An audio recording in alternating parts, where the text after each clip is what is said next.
تا چند وقت پیش فکر می‌کردم خانواده من فقط همین است.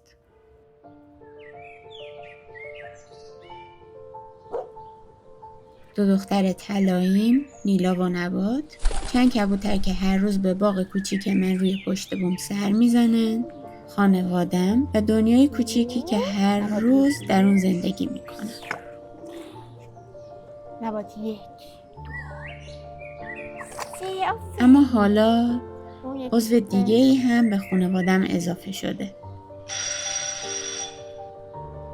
کسی که نه در این شهر زندگی میکنه، نه در این کشور و نه حتی در این قاره.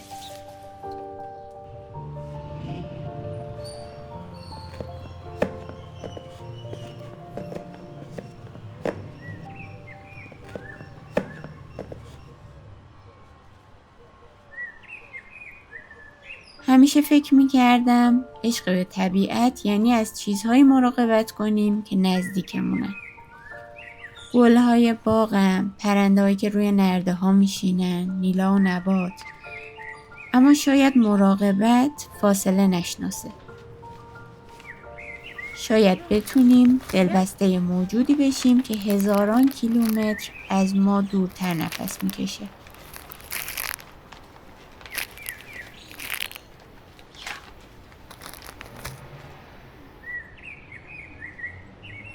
شاید اون هیچ وقت ندونه که من وجود دارم. اما از روزی که سرپرستی اون رو پذیرفتم، احساس کردم رشته نامرئی بین ما شکل گرفته.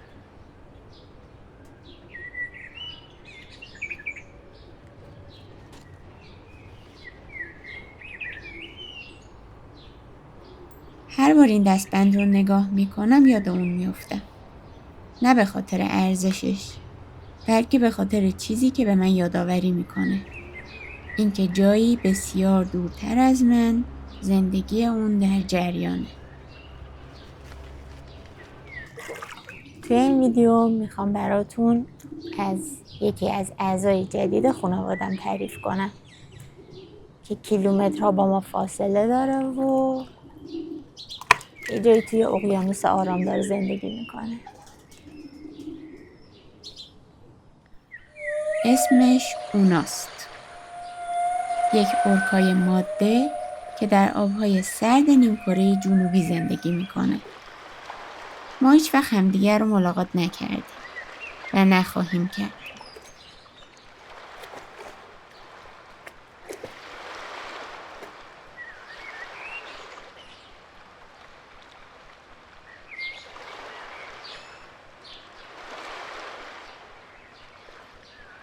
وقتی درباره اونا میخوندم، چیزی بیشتر از اندازه و قدرتش توجهم رو جلب کرد.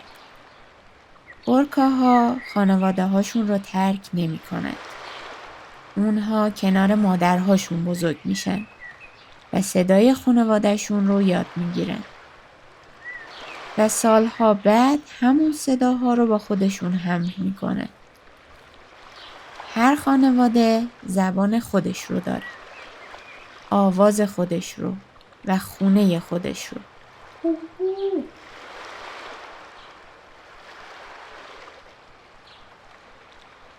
وقتی این رو فهمیدم، برای اولین بار اورکاها رو فقط به چشم شکارچیان بزرگ اقیانوس ندیدم.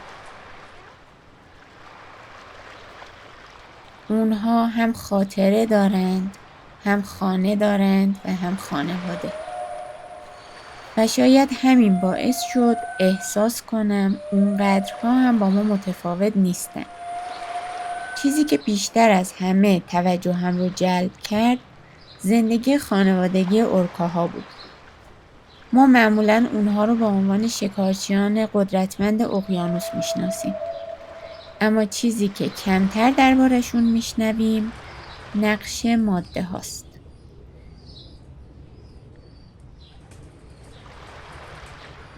در خیلی از گروه‌های اورکاها، این مادرها و مادر بزرگهاشون هستن که حافظه خانواده رو زنده نگه می‌دارن. اونها مسیرهای مهاجرت رو به خاطرشون میسپارن. میدونن در فصلهای سخت غذا رو کجا باید پیدا کنن و این دانش رو به نسل بعد خودشون هم منتقل میکنن.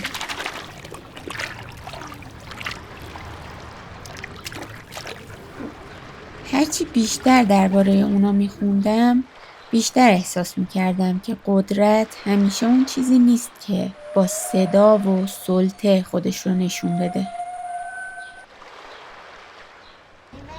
گاهی قدرت یعنی به خاطر سپردن، یعنی مراقبت کردن، یعنی حفظ کردن زندگی حتی وقتی کسی متوجه زحماتت نمیشه.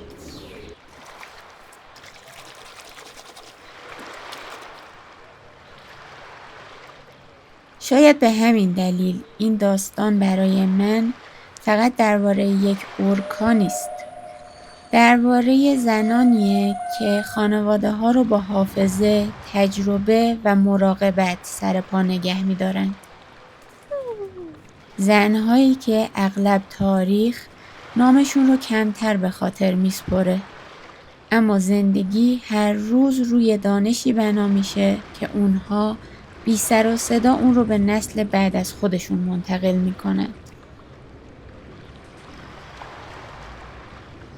توی خونه من هر روز صداهایی تکرار میشه.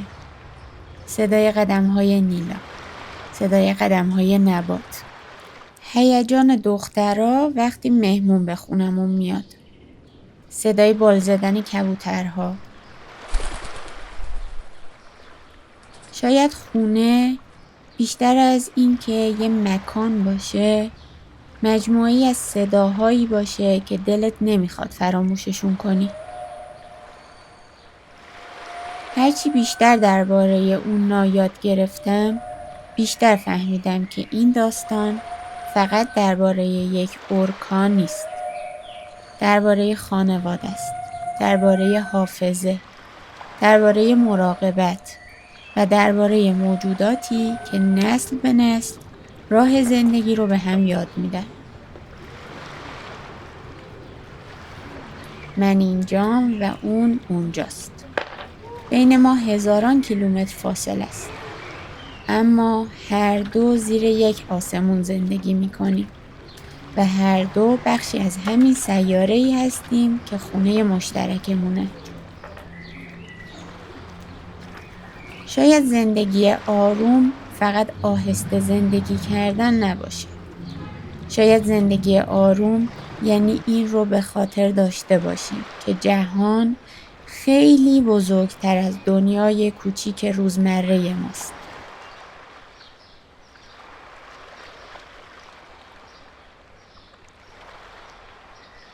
و اینکه حتی اگه هیچ وقت موجودی رو از نزدیک نبینیم باز هم میتونیم انتخاب کنیم که بودنش اهمیت داره برامون.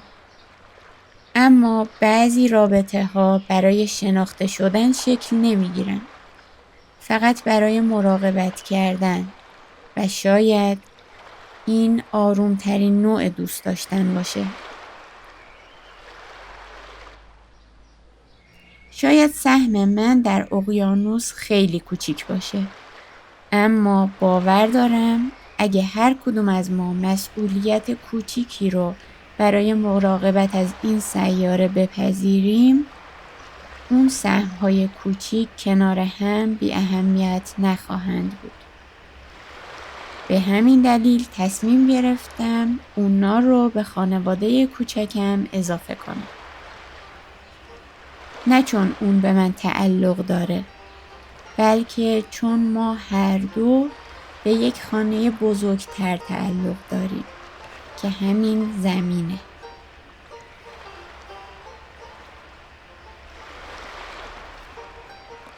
شاید زندگی آروم فقط نزدیک بودن نباشه. شاید یعنی احساس تعلق داشتن، حتی به موجودی که اونور اقیانوس ها داره زندگی میکنه و الان رهبری خانوادش رو به عهده گرفته.